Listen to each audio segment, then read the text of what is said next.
नमस्कार, मैं सुहेल खान और आप देख रहे हैं पब्लिक लाइव न्यूज। जैसे जैसे चुनाव करीब आ रहा है वैसे वैसे सत्ता दल और खासतौर से विपक्ष अपनी अपनी जनाधार को मजबूत करने में लगे हुए हैं। आपको मालूम होगा कि समाजवादी पार्टी के मुखिया अखिलेश यादव ने तमाम छोटी पार्टियां और जो खासतौर से आदिवासी क्षेत्रों पे अपने वोटों पे खास प्रभाव डालती हैं उन लोगों के साथ भी गठबंधन करने लगे हैं। अब ऐसे में यह देखना होगा कि चुनाव आने पर क्या इन पार्टियों को वोट परसेंटेज और सत्ता पक्ष में काबिज भाजपा को हटाने में कितना कारगर साबित होता है। हमारे बीच में आप दो लोगों को देख सकते हैं, एक है अमरेश यादव जी और एक है सुरेंद्र प्रताप जी। ये हैं जिलाध्यक्ष मेन बॉडी के और ये हैं यूथ के। तो अब मैं ज्यादा देर न करते हुए इनसे आपको रूबरू कराऊंगा और जानना चाहूंगा कि आगामी विधानसभा चुनाव में क्या है सुहेल देव पार्टी का खास रणनीति जिससे विधानसभा चुनाव में खास असर देखने को मिलेगा। सर, बहुत स्वागत है आपका पब्लिक लाइव। धन्यवाद पत्रकार महोदय जी। मैं सुहेल देव भारतीय समाज पार्टी का जिला अध्यक्ष सोनभद्र। पहले तो मैं आपका अभिनंदन वंदन कर लूं। साथ ही आप जानते हैं कि आज सोनभद्र से लेकर गाजियाबाद तक यदि कहीं चर्चा है तो माननीय ओम प्रकाश राजभर जी का चर्चा है। मऊ में एक बड़ा कार्यक्रम हुआ अखिलेश जी के साथ में। उस दिन से पूरे प्रदेश में राजनीतिक उतार चढ़ाव जो रहा उसका पारा बिल्कुल चढ़ गया और भारतीय जनता पार्टी के लोग जो है उनके अंदर उनके खेमे में लखनऊ से लेकर दिल्ली तक पूरा बवाल मच गया कि नहीं, अब ये दोनों जो है मिलकर के सरकार बनाने के कगार पे चले आए हैं। इसलिए हम लोग तो सोनभद्र में पूरा मेहनत कर रहे हैं। अभी 3 दिन से हम लोग जो है ऊर्जांचल में थे, अनपरा में थे, दुद्धी में थे, महुली में थे और फिर 2-3 दिन बाद फिर पार्टी का कार्यक्रम है। और हम जहां तक जिला अध्यक्ष के हैसियत में कहना चाहूंगा कि सोनभद्र का चारों विधानसभा सीट जो है हम लोग जो है समाजवादी और सुहेल देव भारतीय समाज पार्टी का जो गठबंधन है हम लोग मेहनत करके चारों सीट जो है सपा के खाते में डालने का काम करेंगे ताकि हमारा पूर्ण बहुमत का सरकार बने प्रदेश में और अखिलेश जी मुख्यमंत्री हो। अखिलेश जी मुख्यमंत्री हो, बात तो बहुत गंभीर है। अब मैं यहाँ ये है युवा के जिलाध्यक्ष सुहेल देव पार्टी, समाजवादी पार्टी और भी कई महान दल और भी कई पार्टी गठबंधन है। युवा क्या देख रहा है?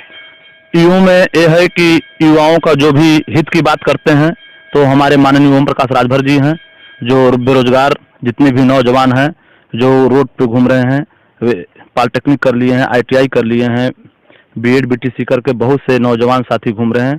तो एक नौजवानों का आवाज उठाने वाला कोई है, कोई विधानसभा में आवाज उठाता है तो हमारे माननीय श्री ओम प्रकाश राजभर हैं। उन्हीं की नीति, उन्हीं के सिद्धांतों पे हम लोग काम करते हैं और आगे भी करते रहेंगे। हम लोगों का एक ही उद्देश्य है, पूरा नौजवान मिल करके इस बार पूर्ण बहुमत का सरकार बनाएंगे। जो हमारी पार्टी जिसको निर्देशित कर देगी, जिसको टिकट फाइनल करेगी, गठबंधन हो या अखिलेश यादव की पार्टी का कोई कैंडिडेट हो, उनके साथ हम लोग मिलकर पूरा मदद करेंगे। और इस बार रावतगंज विधानसभा से में मेरा तो घर है, लेकिन हम सोनभद्र के चारों सीटों पे पूर्ण मेहनत करके चारों सीट जिताएंगे और उसी पर हम लोग मेहनत करेंगे।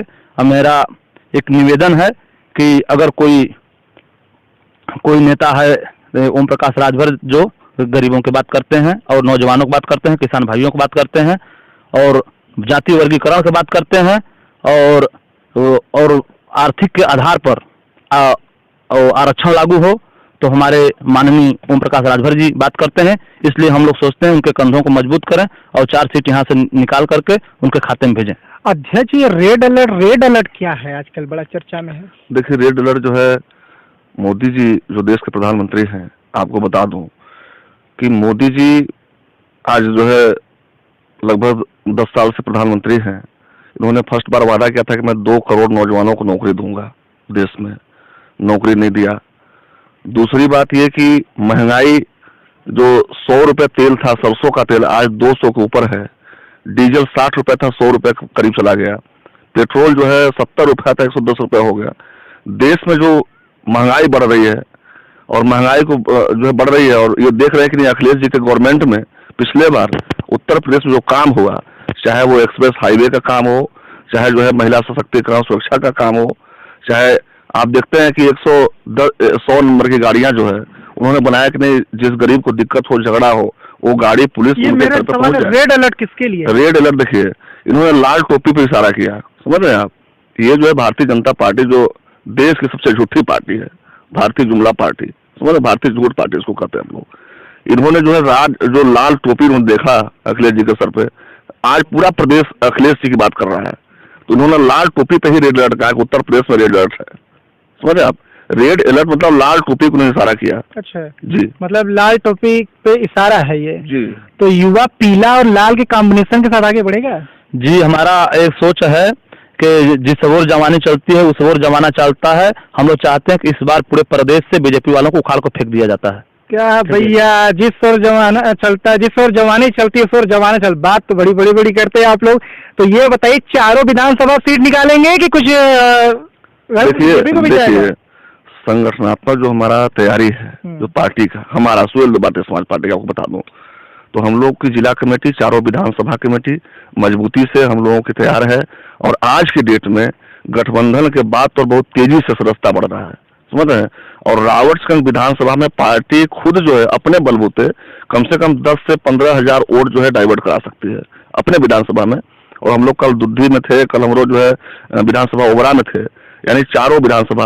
अभी घोरावल में तो करीब 10-15 हजार कैडर का वोट है, बिहार और राजभर जो है, घोरावल में तो करीब 10 हजार बिहार और राजभर है। तो हम चारों विधानसभा जो हम लोग मजबूत है, और चारों विधानसभा समाजवादी पार्टी और गठबंधन सुहेलदेव भारतीय समाज पार्टी जीतेगी सोनभद्र से। अच्छा, प्रियंका गांधी आने के बाद कुछ असर होता है चुनाव में? देखिए सर, प्रियंका गांधी जो है, इन्होंने आजादी से लेकर जो है 1975 तक देश में राज किया।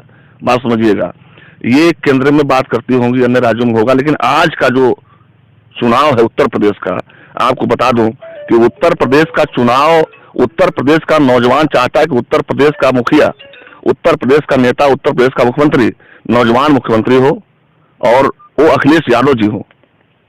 और उनके जो है ये देखते हुए हमारी पार्टी, हमारे जो है राष्ट्रीय अध्यक्ष जी माननीय प्रकाश राजभर जी जो आज प्रदेश में कर रहे थे, आप बताओ भैया कि पूरे देश के इतिहास में, राजनीतिक इतिहास में यदि कोई दूसरा नेता हुआ तो ओम प्रकाश राजभर जी हुए।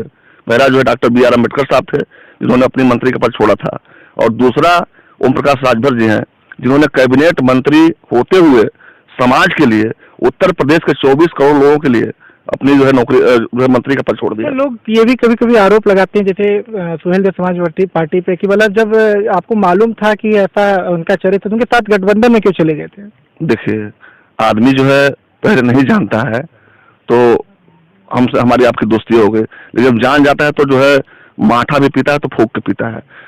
वादा जो हुआ था गठबंधन का, वो शर्त पे हुआ था कि मेरा ये शर्त माना जाएगा, उस आधार पे जो गठबंधन हुआ था। लेकिन जब इन लोगों ने नहीं माना, सरकार बीजेपी की है, बात समझिएगा आप, और ये जो है ST ST OBC माइनॉरिटी की बात करते हैं, 27% पिछड़ों के जो है आरक्षण की बात करते हैं, आर्थिक आधार पे जो है जनगणना हो इसकी बात करते हैं, प्रदेश में 0 से लेकर और BA तक निःशुल्क शिक्षा व्यवस्था हो, 1 से 5 तक DM SP चाहे किसान हरवा चरवा जो भी हो उनके बच्चे एक स्कूल में पढ़े, इसकी बात करते हैं। ये बीजेपी को नागवार लगी, जब नागवार लगी, इनकी बात नहीं मानी गई तो सरकार से हट गए। अच्छा, एक चीज ये बताइए, जैसे ये क्षेत्र जो हम बैठे हुए हैं, मैं आपको बता दूं जानने के लिए, जिरगा डंडी है, परडच में आता है, ये रावटगंज विधानसभा 401 का इलाका है। तो मैं खास तौर से ये, क्योंकि युवा जिला अध्यक्ष है, युवाओं के काफी एक लगाव रहता है कि क्षेत्र विकास हो और वो तमाम मुद्दों पे अपनी बात भी रखते हैं। तो मैं इनसे पूछूंगा कि यहाँ पे जो वर्तमान विधायक हैं उनके द्वारा यहाँ के विकास के लिए क्या काम कराया गया? देखिए, वर्तमान विधायक के द्वारा अभी तक यहाँ मेरे ग्राम सभा में कोई वर्क नहीं हुआ है, और आने वाला तो समय बचा ही नहीं, अब क्या करा पाएंगे। रावटगंज विधानसभा पूरा क्षेत्र में बता दे रहे हैं कि उनके मद से ऐसा कोई काम नहीं हुआ जो दिखाई दे धरातल पे। तेलगुड़वा से लेके यहाँ आपके परडच तक आने का रास्ता जो है, इस पे कुछ बोलना चाहेंगे? देखिए, अभी साल भर 2 साल पहले और दिनेश शर्मा जो हमारे प्रदेश के उप डिप्टी CM हैं, वो वादा करके गए थे कि हम 1 महीने के अंदर पूरा रोड बनवा देंगे। उसका धन भी पास करा दिए थे वो, लेकिन अभी आज तक रोड नहीं बना। तो हम कैसे माने कि इनका विधायक से इनकी पार्टी कोई काम करेगी? लेकिन जितने भी मेरे नौजवान हैं, मेरे पास कम से कम 10,000 लोगों के पूरा नंबर और रजिस्टर मेंटेन है जो मेरे यहाँ वो काम करते हैं। और PG कॉलेज ओबरा में हर वर्ष हम अपने ग्रुप के लड़कों को निकालते हैं, हर साल जितने आते हैं, महामंत्री हो या अध्यक्ष हो, तो ओबरा PG कॉलेज से हर वर्ष मेरे बच्चे निकलते हैं। और हम लोग को सोच है कि इस बार अपने पार्टी के लिए और जो गठबंधन के लिए है पूरा मेहनत किया जाएगा, और जितने भी मेरे सोनभद्र में जो सीटें हैं 4 ठो, उनको जिताया जाए। अच्छा, अब क्योंकि बात करते करते समय कब गुजरता गया पता नहीं चला। मैं अब अंतिम दोनों लोग से एक सवाल लूंगा कि 2022 का चुनाव किस बात पे चुनाव होगा, किस चीज को, धर्म पे या विकास पे? देखिए, उत्तर प्रदेश की जनता धर्म और जाति संप्रदाय ये बीजेपी के एजेंडे में है। बात समझिए आप। इनका जब चुनाव आता है, ये हिंदू मुसलमान वोट मांगते हैं, मंदिर मस्जिद वोट मांगते हैं, इनके पास कोई मुद्दा नहीं। ये आप किस पे चुनाव लड़िएगा? आप किस पे? देखिए, हम लोगों का साफ मुद्दा है कि प्रदेश की जनता, प्रदेश का नौजवान, इनको लैपटॉप चाहिए, इनको मंदिर नहीं चाहिए। घंटा बजाने से देश का विकास नहीं हो सकता है। जब मैं पढ़ूंगा, मेरा बेटा पढ़ेगा तो IAS PCS IPS होगा, लेखपाल कानून को मास्टर तहसीलदार होगा, तब देश का विकास होगा। हम लोग जो है बेरोजगारी दूर हो देश में, प्रदेश में, और यहाँ जो है शिक्षा व्यवस्था अच्छी हो, सब लोग पढ़े, सब लोग पढ़े, और यहाँ जो है कल कारखानों में। दूसरी चीज बता दूं आपको, सोनभद्र में एक नया एजेंडा हमारे पार्टी सोनभद्र यूनिट में शामिल है कि सोनभद्र में बेरोजगारी को लेकर हम लोग बड़ा आंदोलन करने के फिराक में हैं, क्योंकि यहाँ दर्जन फैक्ट्रियां हैं। सोनभद्र का नौजवान उसमें आरक्षित नहीं है। इसके लिए एक अलग से आरक्षण नीति बननी चाहिए, क्योंकि यहाँ का नौजवान भी उसमें काम करे, उनको भी नौकरी मिले, समझ रहे हैं। और रही चुनाव की बात, तो चुनाव सुहेल देव भारतीय समाज पार्टी और समाजवादी पार्टी का गठबंधन यहाँ बेरोजगारी और सर्व समाज के विकास को लेकर चुनाव लड़ने जा रही है। आपसे भी मेरा यही सवाल है, 4 सीट है, कितना जिताएगा युवा? युवा तो चारों सीट पे फोकस करेगा, क्योंकि हर जगह हर विधानसभा में युवा कम से कम मान लीजिए कि 30% तो युवाओं का जनसंख्या रहती है। तो 30% में मान लीजिए 20% युवा ऐसे हैं जो वोट 18 साल से ऊपर हैं, तो सारे लोग वोटिंग करेंगे और सारे लोग उनके साथ रहेंगे। और जितने नौजवान हैं, नौजवानों को विकास चाहिए, और ताकि आगे अपना उनका भविष्य उज्जवल हो सके। देखिए, ये थे हमारे साथ बात करने के लिए दोनों जिला अध्यक्ष, जिन्होंने अपनी बात बेबाकी से रखी। वास्तव में भी चुनाव भी इसी बात पे होनी चाहिए कि विकास पे बात हो, युवाओं को आगे ले जाने की बात हो, रोजगार पे बात हो। धर्म जात पे अगर चुनाव भी होने लगेंगे तो हम अपने समाज को किस ओर ले जा रहे हैं, ये सोचने वाली बात है। आप देख रहे हैं हमारे सहयोगी सोनू पाठक के साथ पब्लिक लाइव के लिए शोएब खान की रिपोर्ट।